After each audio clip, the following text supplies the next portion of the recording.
جب ہم گریک ایرا کو دیکھتے ہیں تو وہاں پر کہا جاتا ہے سو کال ڈیموکریسی، لیکن ایک کوئی اس کی بہت را شکل صحیح لیکن ایک تھی وہاں پر کہ جمہوری ایک نظم تھا، سیٹ اپ تھا، اس سے بھی فاتحین پیدا ہوئے، سکندر اعظم بھی وہاں سے پیدا ہوا.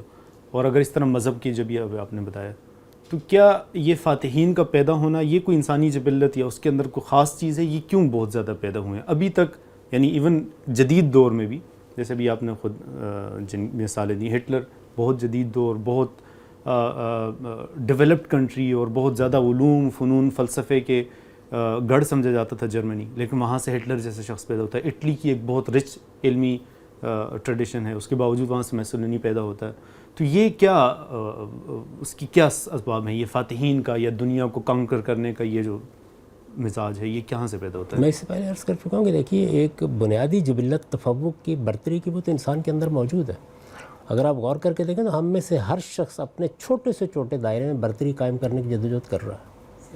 یعنی چھوٹے سے چھوٹے دائرے میں، خاندان کی سطح پر آ جائیں، چھوٹے سے چھوٹے آدمی تک آ جائیں، کسی ادارے میں آ جائیں، اگر آپ جائزہ لے کے دیکھیں تو اپنی برتری قائم کرنے کی، یعنی ذرا زیادہ مسلمان ہوگا تو اخلاقی حدود میں کر رہا ہوگا، اس سے زیادہ کوئی فرق نہیں پڑتا، اپنی برتری قائم کرنے کی جدوجہد یہ تو انسان کے اندر موجود ہے، یہ چیز موجود ہے. اب اس کے بعد ایک دوسری مصیبت ہے، وہ یہ ہے کہ اللہ تعالیٰ نے انسانوں کو اس طرح نہیں پیدا کیا کہ وہ سارے کے سارے یکساں صلاحیتیں لے کے آئے ہوں.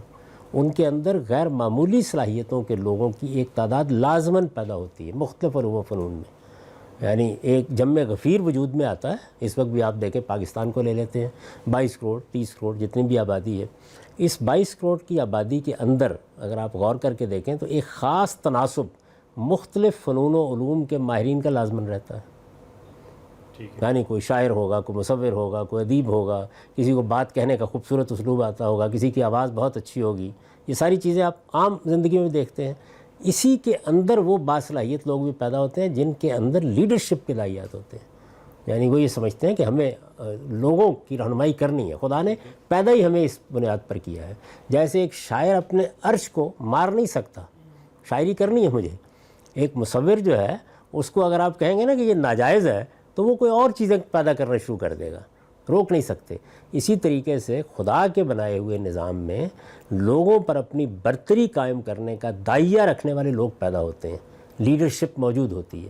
اب یہ لیڈرشپ جو ہے یہ جس وقت آگے بڑھتی ہے اور یہ لوگوں کو کنکر کرتی ہے، کوئی نظم، کوئی قاعدہ، کوئی ضابطہ، کوئی اور قوت موجود نہیں ہے جو اس کو روکے.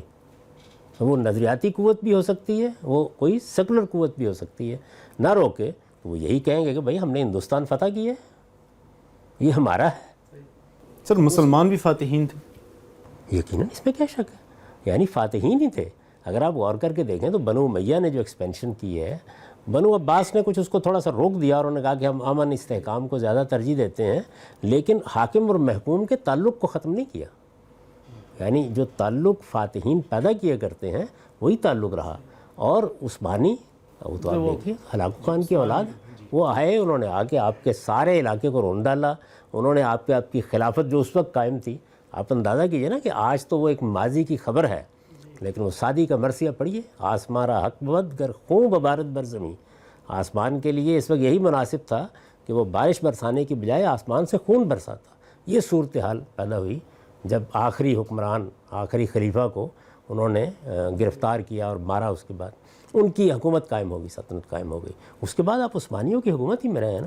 پھر چھوٹے چھوٹے فاتحین، یعنی سلاجقہ کی ایک پوری کی پوری ہے، غزنوی ہیں، اس طرح مغل ہیں، صفوی خاندان ہے، پھر یہ پیدا ہونا شروع.